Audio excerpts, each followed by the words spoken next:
Auburn, Alabama in the game of the weekend. Probably better than UNC Duke. If it wasn't UNC Duke, it wouldn't even be a competition. Wouldn't even be a debate if it wasn't for the rivalry aspect between those two. But big rivalry aspect here, obviously, in the basketball version of the Iron Bowl. There is not the SEC title on the line, but you don't think Auburn wants to beat Alabama? You don't think Alabama wants to get right and beat Auburn, particularly with the way the first game went? Plenty of storylines in this game, Subi. What's going to be the main thing you're watching? Main thing I'm watching is how Bama responds early. All right, I'm not expecting them to win this basketball game, spoiler alert, but how do they respond early? Because the last few games have been kind of gut wrenching for them. We go to Knoxville, you got a 7-0 run let up after being up four, and you lose the game because Jemai Mashak hits a half court shot, gut punch.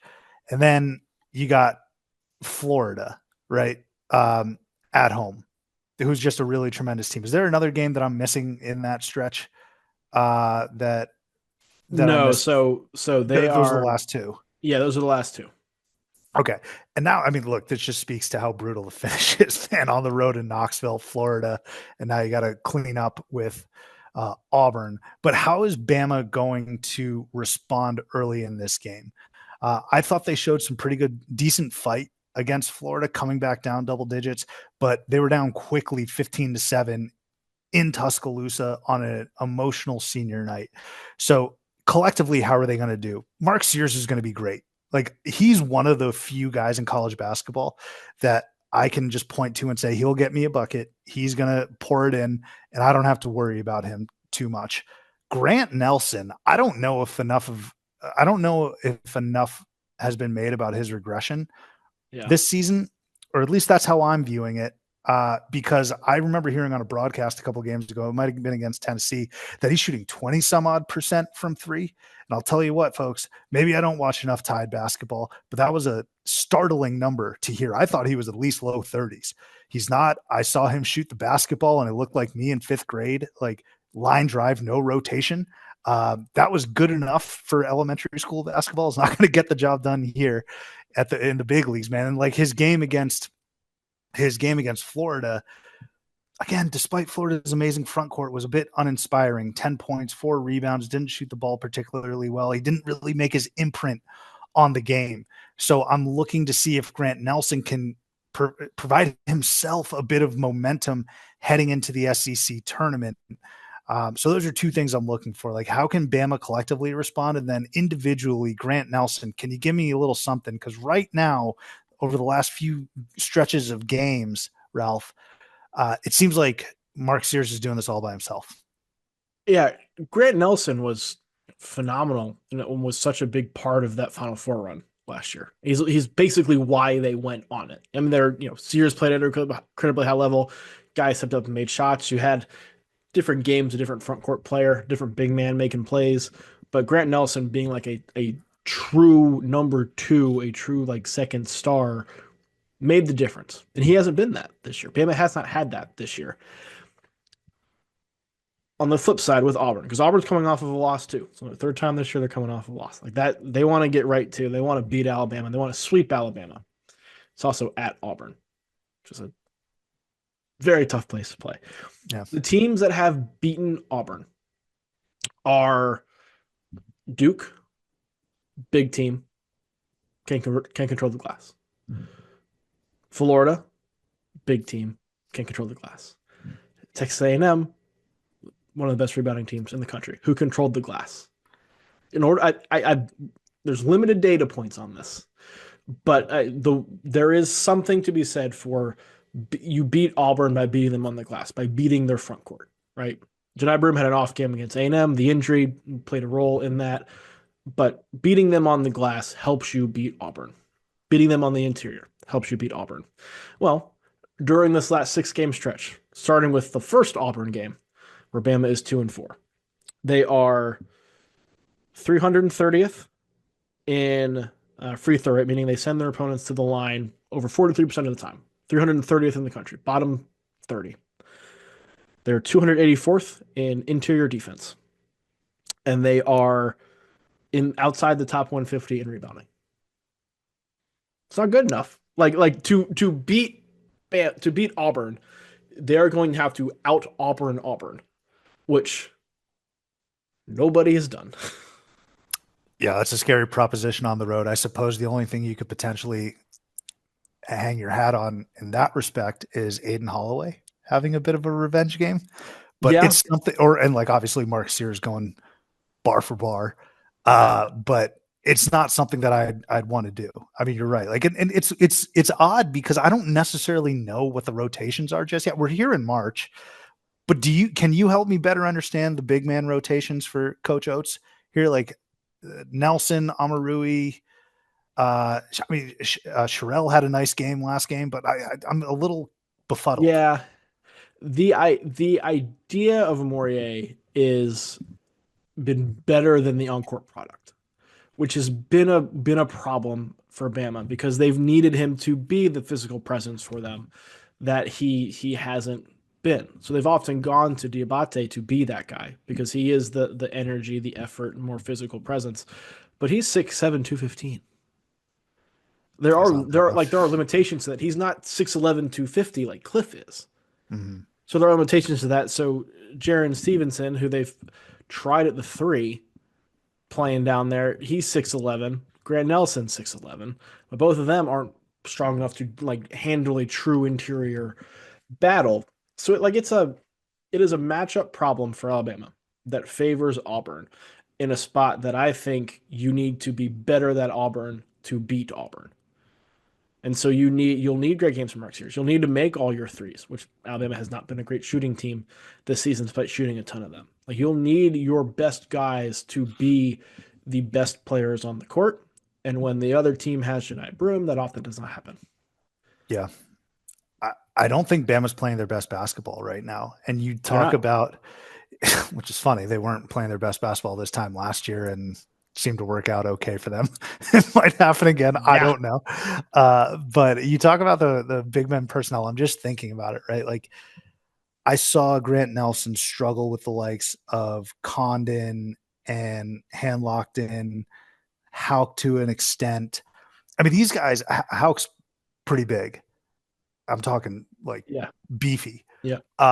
Alex Condon's not. He's huge, but like he's not huge. I'm just trying to translate that now when you got to go up against like Chaney Johnson and Dylan Cardwell and Jedi Broom, who got a little bit more girth to him. It could get ugly down low. And that's a very good call out of yours. You got to control the glass. You got to control the interior. I haven't seen enough from Bama over this stretch for me to be confident in them doing that. Plus, on the flip side, it's Auburn coming off of a loss, an uninspired game, where actually that loss, like they clinched the SEC title at a perfect time, where they could be like, all right, we'll go We're to done. A&M, we'll Right. lose, and then we'll get right against our Right. rival Right. and a top 10 team and move forward. It's interesting. But from a guard perspective, let me get your thoughts on this because we've done an Auburn preview in the past. And Tahad Pettiford seems to just shoot well against great teams. And I Yep. do think Bama's great. I'm not writing them off by any stretch of the imagination. You're just going up against Auburn. So for the sake of this preview, it might sound like I'm dumping on you. I'm not. But Tahad Pettiford, big game Tahad is a real thing, is it not? It is a real thing. And I had the numbers as of a month ago on his shooting percentages and scoring averages in like quad one games. And it was like double, both percentage wise and averages of what he did compared to when he played quad one teams. Like he was insane against quad one teams. Look at those last two games. He's averaging 20 points per game over the He's last two, so A&M and nasty. M and Kentucky. Like big games for Auburn. He got the start against A&M, first start all season because Denver Jones was hurt, which if he doesn't play in this game, that's an opportunity for Alabama because his defense is very key to Auburn on the perimeter. But if Tahad Pettiford like matches Mark Sears, it's over. And there's a very good chance that he can, that he does. Yeah, and Bama's over there probably being like, that's been our offensive engine the last few games. Bruce Pearl's like, yeah, if Tahad's able to do it, great. If Right. not, we got a potential National Player of the Year runner-up who could do that. I just Thank you think for there's, saying National Player of the Year runner up, by the way. hey man, I was a broom truther, all right, but these last couple games have not been great. All right, Yeah, man. I there's a Ralph report up on the channel about why my flag should win it. But anyway, I mean, look, man, I'm easily persuaded, and I listen to the Ralph report, so you should too. But I mean, obviously, I have my own eyes as well. There's no disrespect. Like I know people are going to think this is disrespect to Janai Broom. Like it's not. They're both tremendous yeah, players. oh yeah, yeah. But it was purposely done. Here's what I will say though, Ralph. Auburn, when they get down, and this might just be a vibes check, this might be my eye test. When they get down, it just like down on the scoreboard, Mhm. it just seems like the shoulders shrink a little bit too much. It seems like the palms go up to the sky and they're looking at the bench and they're pointing to each other just a little bit. Do Mhm. you like so if Bama can maybe get them on their heels early, hopefully extend that throughout the game. I don't necessarily know how much I trust Auburn's ability to punch back. And this might be for longer term, Yeah, like NCAA tournament, but I see that sometimes. there is some of that, and you see it more when when they get those crucial spots and there are elongated stretches where they can't fix it. Right. Like I think of the Florida game when that completely flipped. It went from bad to worse because Auburn couldn't fix it. Florida extended a little bit and they just kind of broke. Right. When Auburn beat Arkansas, Arkansas tested them and had the lead less than 4 minutes to go in that game, but it was just by one. And the next possession, Auburn was able to go and score and take the lead, and they traded the leads for about a minute or two, and then Auburn pulled away. The first game against Alabama, Alabama came all the way back and tied it. They had the lead for about 3 seconds before Todd Pettiford went back and hit just like a crazy person three on the other end. Like if to me, Auburn is a team where they have the mental fortitude to make those plays, but it's always quick. If like I do wonder, and I've thought about this a good bit, if Pettiford missed that shot and Bama went back and scored and the run continues, what happens to Auburn then? And to be fair, we don't know because they haven't been in that spot. The one time they were in that spot was against Iowa State in Maui before Thanksgiving, and they Mhm. came back and won that game, which was awesome. But they haven't had to do it since then. The one time they really, or the two times they've been in that spot against A&M and Florida, those are your losses. You know? And it's coming. Like for any Tigers fans like that are listening, it may not come round to 32, may not come Sweet 16, but it's certainly coming. And you mentioned Florida, like they're the antithesis of that. I'm not trying to shoehorn Florida here, but they've been down by 15 to a bad LSU team. They were down 24 to a bubble team in Georgia. Like they get it out the mud, and then their fourth, fifth gear is pretty untouchable. And then all of a sudden, you see them up 14 against these teams. It's just a little something to keep your eye on for Auburn moving forward.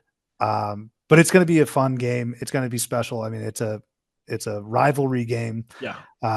I just am having I'm having trouble seeing a path here for the Tide, just especially with the way they've been playing Yeah. recently.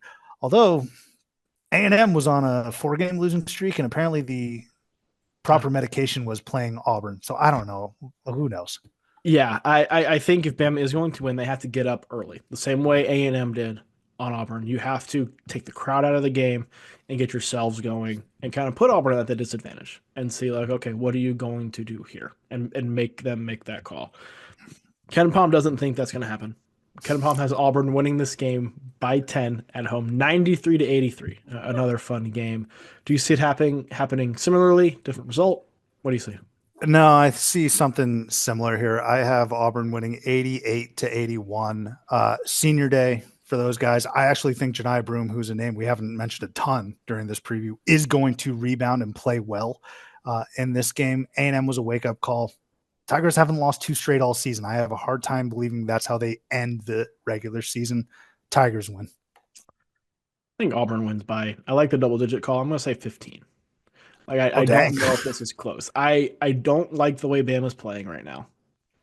And I think with it being senior night for all these guys, we talk all the time about how old Auburn's team is and that Chad Baker Mazara is Luka Doncic's age and all that, all that stuff. Like this is the last home game for the core of this team against Alabama off of a loss. They're going to come out playing with their hair on fire in an arena where little runs turn into massive runs, turn into full on avalanches in that place. I think we see one of those, probably first half and second half, blows the game open. Give me Auburn big. I also, real quick, Ralph, I'm almost guaranteeing a Chad Baker Mazara flagrant or technical. I don't know if he's going to get tossed, but that man, he runs hot. All right, and Would you he's rather him get it out of his system now, or do you not want him to start the path of the slippery slope of talking and potentially getting himself into situations? oh right now, just get it out of your system now, dude. Because he got tossed within the first 10 minutes of the Yale game last year, didn't he? It was before the first TV timeout. Oh my God, yeah, dude, do what you need to do right now. That's what Pearl should tell him. We'll see. It should be a fun one. We'll be back on the channel with a full recap after the game. Just make sure you like and subscribe.